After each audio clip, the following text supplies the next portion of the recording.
How's it going, guys? Welcome back to the channel. So a little bit of a different video today. I'm going to be talking about each of the keys on my key ring here, starting with this one.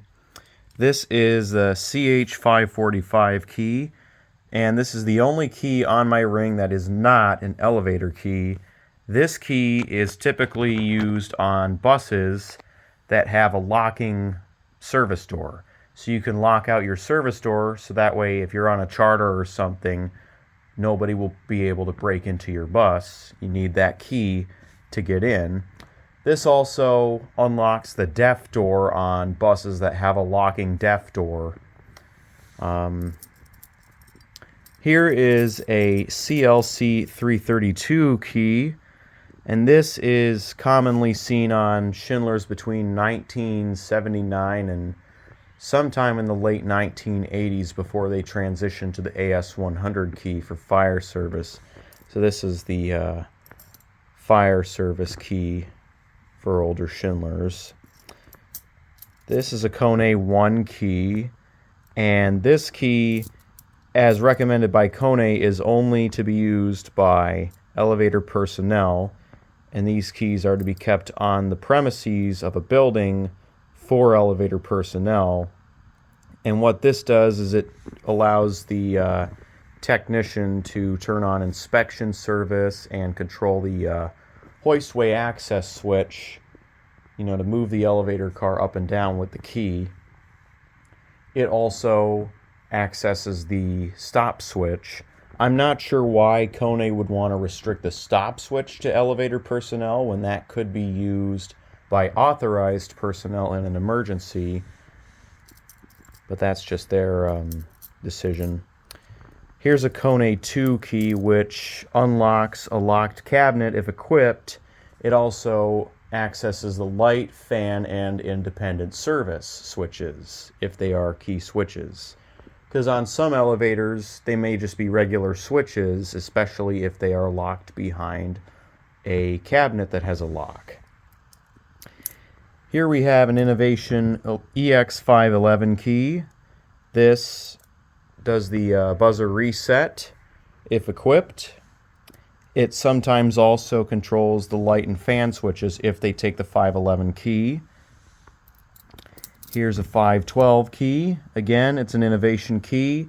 It's mainly used for the stop switch, and in some instances it could also do the fan, but it's mainly for the stop switch. Next key, we have a 513 key.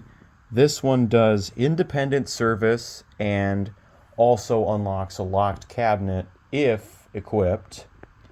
And sometimes it can also do the light and fan switches if they take the 513 key.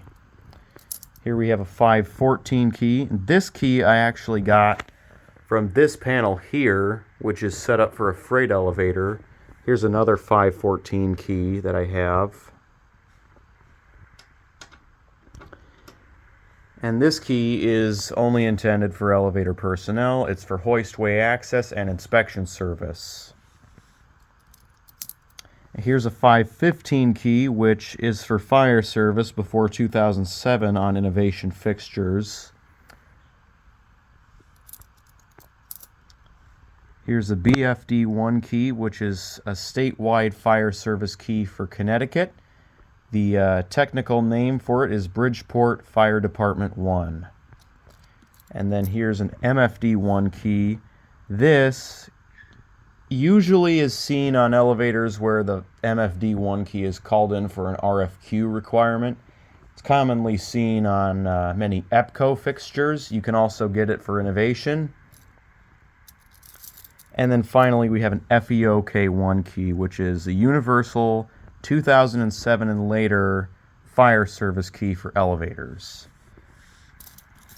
And as an added bonus, this is an original FEOK1 key that I have on a special keychain because it's a special key, at least to me anyway.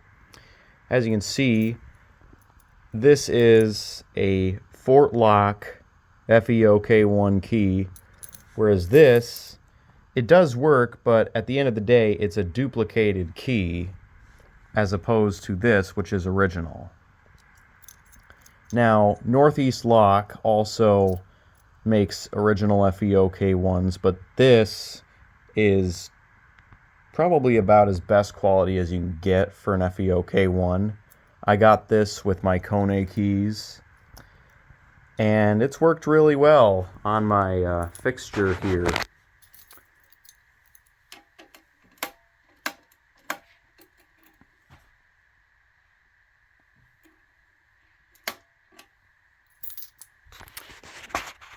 Alright, I think that's going to conclude this video. Have a nice day, y'all.